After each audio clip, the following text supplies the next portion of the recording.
Hey everyone, my name is Amit and you're watching Aptitude 360.online. This is video number 6 of time, speed and distance, and in this video we are going to be solving those problems जहां पे distance constant हो जाए, और अगर ऐसा हो गया so speed and time, these two variables are going to be inversely relational to each other and you will be having these kind of problems. So the idea is in problems को कैसे हम एक या दो line में simplify करें, क्या shortcut होना चाहिए, कैसे problems आएंगे. So we will be learning the entire thing through this particular video. Now, what did I say is when the distance is constant, speed and time are inversely relational to each other. So, when distance is equal to speed into time, and when this variable is constant, obviously s into t is a constant, and when s into t is constant, s and t are going to be inversely relational to each other. इसका मतलब क्या हुआ? इसका यह मतलब हुआ कि अगर स्पीड बढ़ा तो टाइम घटेगा, और जब स्पीड घटा तो टाइम बढ़ेगा. भाई अगर आप अपने घर से आप अपने इंस्टीट्यूट जाते हो या आप कहीं भी जाते हो, अगर आपने स्पीड बढ़ा दी तो आपका टाइम कम हो गया, अगर आपने स्पीड घटा दी तो जो ट्रैवल टाइम है वो बढ़ जाएगा, provided the distance is constant, right. So एक तो ये अंडरस्टैंडिंग हो गई कि अगर ऑब्जेक्ट की स्पीड बढ़ी तो travel time is going to be reduced and vice versa. अब प्रॉब्लम कैसे आते हैं यहां पे? If you read this problem, it says that a train goes from Delhi to Meerut in 1 hour.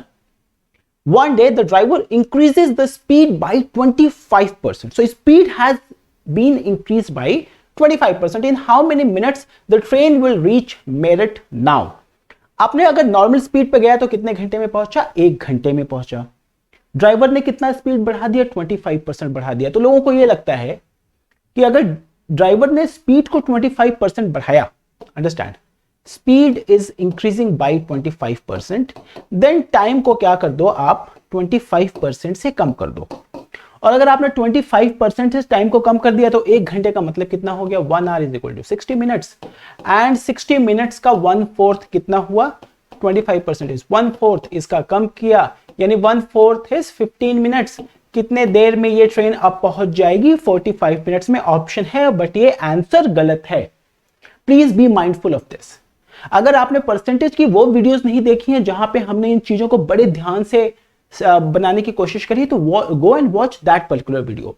ये सारी की सारी जो आपकी कंफ्यूजन है ना, वहां पे दूर हो जाएगी. Now how do I tackle this kind of situation out here? Understand this. I have got distance is equal to speed into time. So I would say this, if this increases, और अगर मेरा speed हो गया कुछ भी, मान लो, अगर आप मान लो कि स्पीड हो गया 5/4s हो गया, ठीक है जी, तो टाइम कितना होना चाहिए? टाइम होना चाहिए इन दिस सिचुएशन 4/5t. अच्छा 4/5t क्यों होना चाहिए टाइम को? आप सिर्फ इस समय वेरिएबल्स पे ध्यान देना, जो ये नंबर्स लिख रहा हूं मैं. So 5/4 and 4/5, because if that happens, ये 4 यहां से कैंसिल, ये 5 यहां से cancel, and finally what is going to be your answer? Your answer is going to be s into t. s into t तो हमेशा ही कांस्टेंट है, यही तो हम सीख रहे हैं.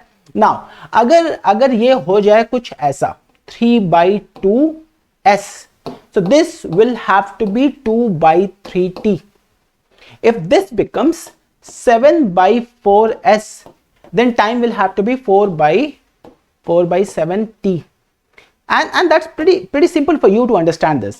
अगर ये हो गया 2/5s, then this is going to be 5/2t. That is what you need to learn. Because product is going to be constant any which way, distance is constant.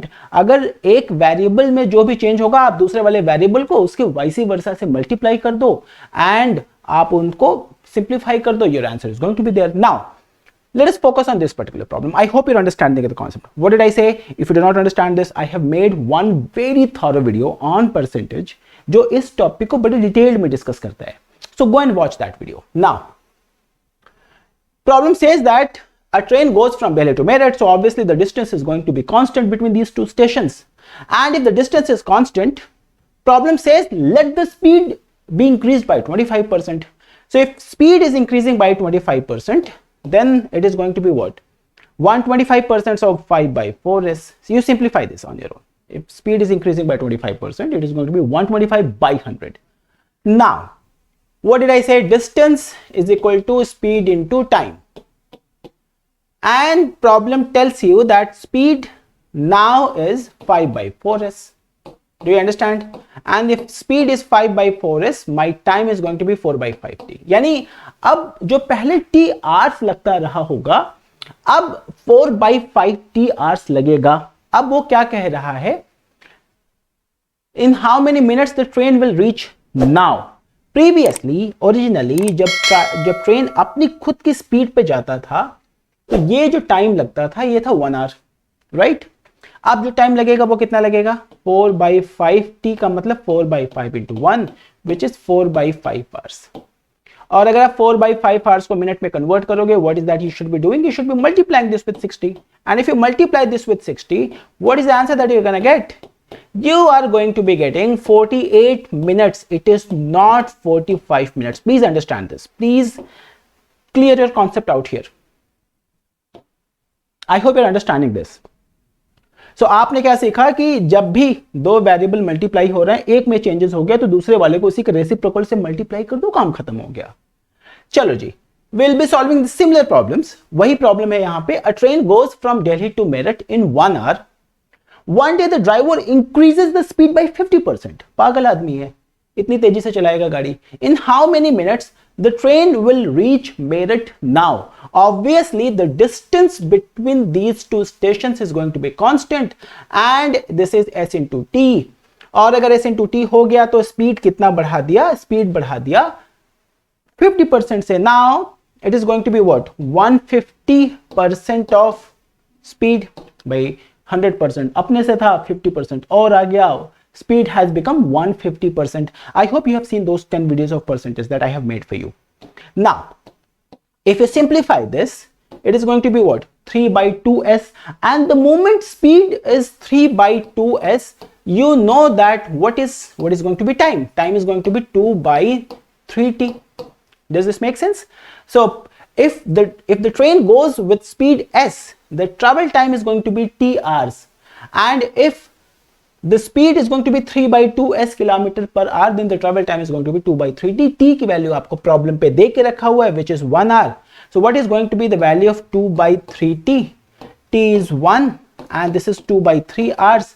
इसको 60 से मल्टीप्लाई कर दोगे, आपके पास में आपका आंसर कितना आ जाएगा? 2 into 20 which is 40 minutes. कई सारे लोग यही मिस्टेक करेंगे कि स्पीड को अगर 50% से बढ़ा दिया तो टाइम को 50% से घटा देंगे. Please don't do that, you won't get the same value, right? So आपके पास में जो आंसर आएगा वो क्या आएगा? 40 मिनट्स आएगा. Now very similar problem. It says that the train goes from Delhi to Meerut in 1 hour. One day the driver increases the speed by 20%. अब 20% से स्पीड बढ़ेगी तो स्पीड बढ़ के होगा कितना? 100% प्लस 20%, 120% ऑफ स्पीड हो जाएगी. यही ना?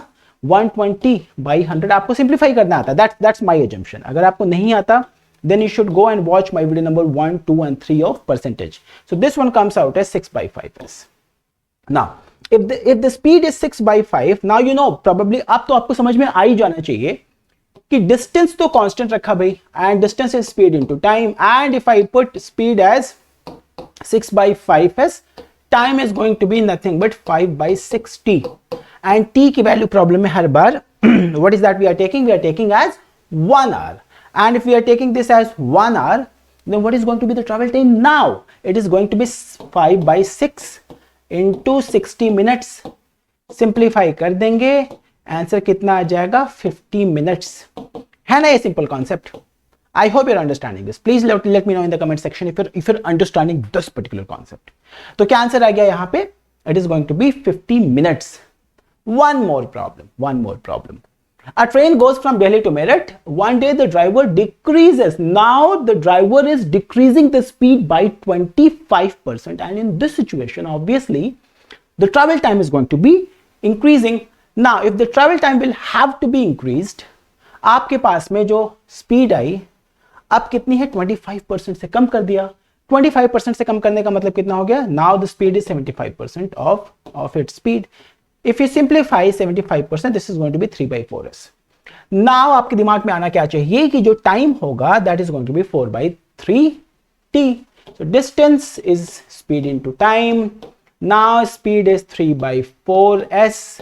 So the travel time is going to be 4/3t, and the value of t we have taken as 1 hour. 1 hour is equal to 60 minutes. If you simplify this, your answer is going to be nothing but 80 minutes. तो इसका क्या मतलब है कि अगर train गई 1 घंटे में एक स्टेशन से दूसरे स्टेशन, और अगर ड्राइवर ने स्पीड को घटा दिया 25% से, then the travel time is going to be 20 minutes more, और 60 minutes plus 20 minutes which is 80 minutes. I am pretty much hopeful कि ये कॉन्सेप्ट आपको समझ में आ रहा होगा. ये जो प्रॉब्लम है ना, ये हर जगह पे हर एक एग्जामिनेशन में पूछा जरूर जाता है. तो you have to be very very cautious with this. 3 persons are walking from a place A to another place B. Distance constant, आपके कान खड़े होने चाहिए. Their speeds are in the ratio of 4:3:5. The ratio of time. So what did I say? When distance is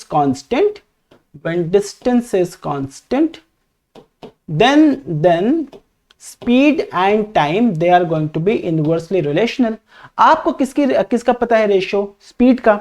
So speed का अगर ratio पता है, which is 4:3:5, what is going to be ratio of their times?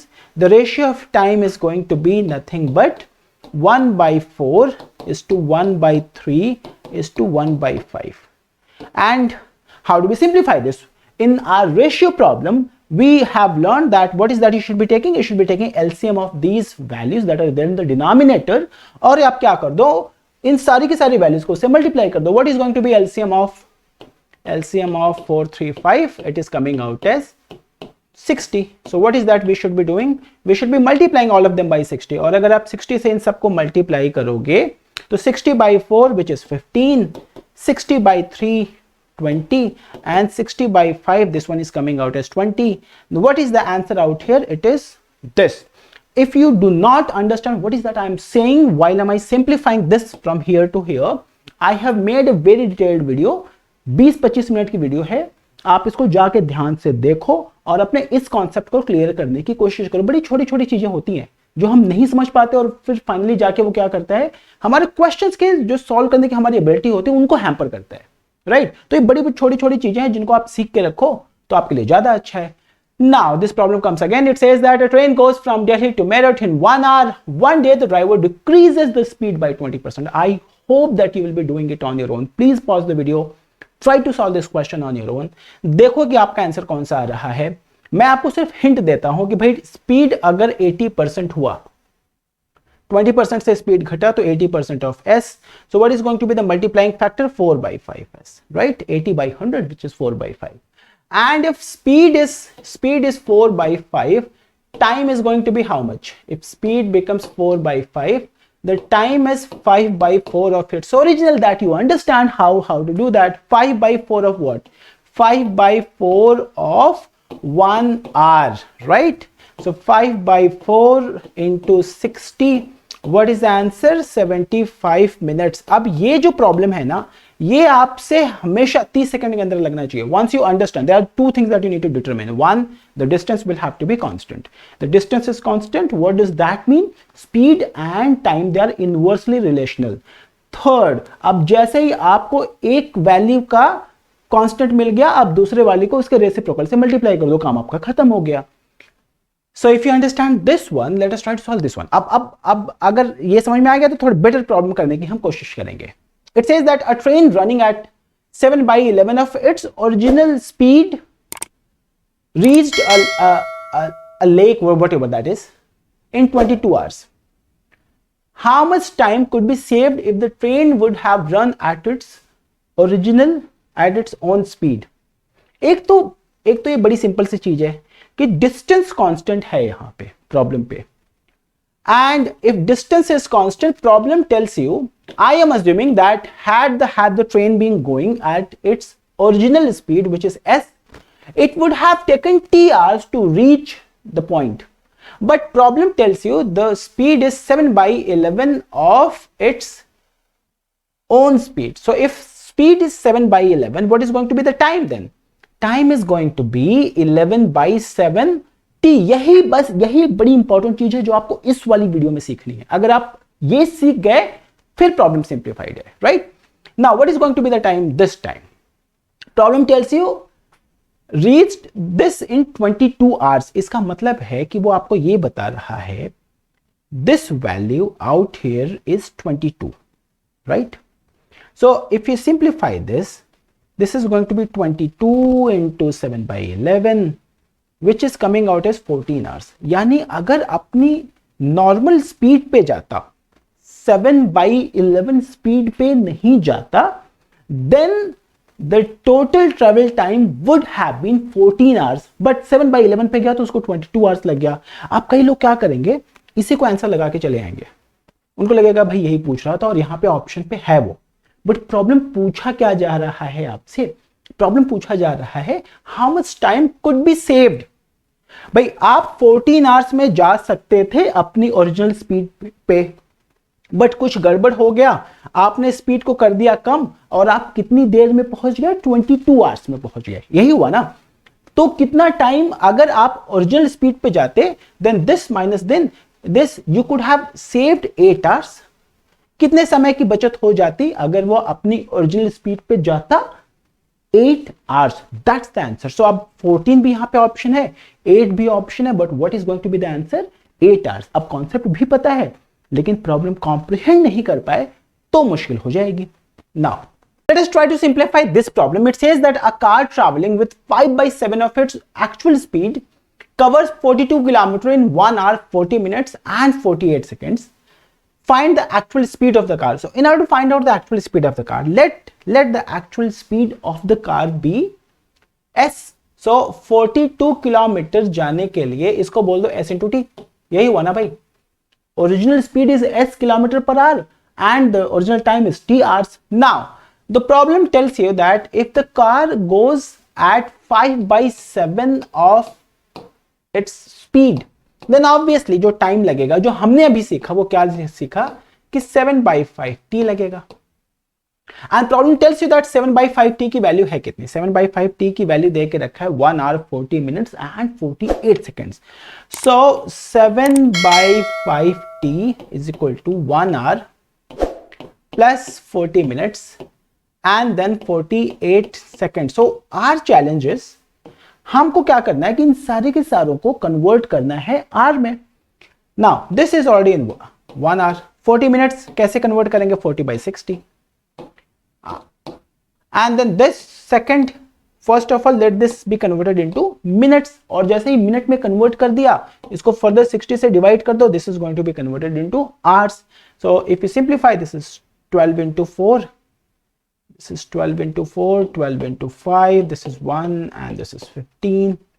So this value is 1 plus 2/3 plus 1/75.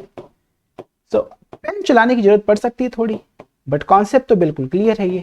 This is 50 plus 1. This value comes out as 126 upon 75 hours. And that is not the value of t, that is the value of 7/5 t. So how do we simplify what is going to be the value of t?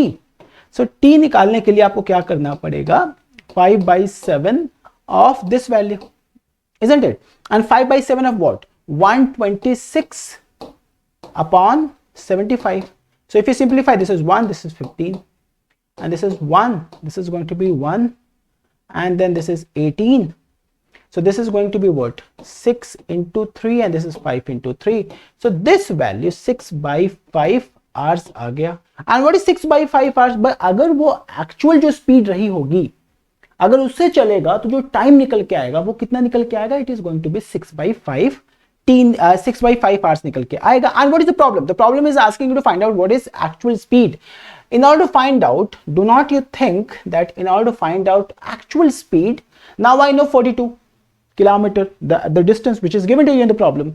I know what is the actual travel time, which is coming out as 6/5. Would we be able to find out what is going to be the total, what is the original speed? In order to find out the original speed, what is that you should be doing? You should be multiplying, because 42 is equal to speed into time, and time you have found out, this is 6/5. So what is going to be the speed? It is 5/6 into 42. So if you simplify, this is going to be what?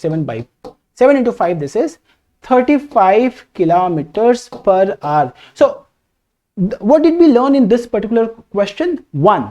If your speed is given to you as 5/7 s, then your travel time is going to be 7/5 t. That's learning number 1. Learning number 2 is, अगर आपको ये जो time दे के रखा हुआ है 1 hour 40 minutes 48 seconds, would you be able to convert this into hours? Challenge number 2. ठीक है. Third, would you be able to find out what is the actual travel time? Because you will be finding the value of 7/5 t. You won't be able to find out the value of actual t. So क्या उस जो time निकल के आएगा उसको 5/7 से फिर से मल्टीप्लाई करोगे. And once you have done this, would you be able to find out this? So there are 3-4 steps. बड़े आसानी से अगर आप इन प्रॉब्लम्स को बैठ के समझेंगे ना, ये कॉम्प्लिकेटेड होता नहीं है, बट हम क्या है कि इस प्रॉब्लम को पढ़ के फिर हमें समझ नहीं आता कि हमारा what is going to be our next step. So next step हमेशा दिमाग में आते रहना चाहिए. Now let us solve this one, और this one is really very simple. अब आपके लिए सिंपल है. Walking 6/7 of his usual speed. अगर 6/7 से गया तो उसका मतलब टाइम कितने से बढ़ेगा? 7/6 से बढ़ेगा. यही तो है. And this person is getting late by 12 minutes to reach his office. So distance, what is distance? It is s into t. And if this person goes by 6/7 of speed, obviously the time is going to be 7/6 t. And ये 7/6 ज्यादा, भाई speed घटी है तो time तो बढ़ेगा. Time कितना बढ़ा? प्रॉब्लम में कह रहा है कि भाई now this person is travelling with 7/6 t. इतने देर में भाग रहा है, बट ओरिजिनली कितना था? ये था. तो कितने मिनट से लेट हो गया? कुछ ऐसा मान लो ये this difference is 12 minutes as per the problem. If you simplify this, this is 1/6 t, which is 72, which is 12. So what is going to be the value of t? The value of t comes out as 12 into 6, which is 72 minutes. And if we convert 72 minutes into hours, it is going to be 1 hour 12 minutes. That's the answer. Pen भी उठाने की जरूरत नहीं पड़ेगी आपको. अगर आप ऐसे 5-6 प्रॉब्लम समझ गए तो फिर बगैर पेन उठाए भी आप इन क्वेश्चंस को आंसर कर सकते हो. What is speed? 6/7. What is going to be time? 7/6. पहले क्या था? टाइम t था. अभी टाइम कितना हो गया? 7/6 t हो गया. तो गैप कितना है? कितना लेट हो गया? 7/6 t minus t, which is 1/6 t. 1/6 t से अगर ये लेट हो रहा है तो फिर आप पता कर सकते हो what is going to be the original travel time. Problem simplified हो गया. Now if you understand this thing, this is what I had in this particular video. तो हमने क्या किया? Distance is equal to speed into time के जो simple problems थे वो हमने इस वीडियो में करने की कोशिश करी. हमने ये भी सीखा कि आप कैसे s into t को मैनेज करोगे. Now I am going to be simplifying 5-6 very good problems from this particular topic, ताकि आप इस टॉपिक के जितने भी क्वेश्चन एग्जामिनेशन में आ सकते हैं, सिंपल से लेकर मॉडरेट लेवल से लेकर वेरी डिफिकल्ट तक, आप सारे के सारे क्वेश्चंस को मैनेज कर पाओ. So that's why I am going to be making another video which is going to be video number 2 of distance is constant, and I am going to be simplifying these problem जो थोड़े tougher in nature होंगे, but क्योंकि आपने concept सीख लिया है तो आप उन प्रॉब्लम्स को सिंप्लीफाई कर लेंगे. Right? So I am gonna see you in the next video. Till then bye bye and take care, and thank you very much for watching this one.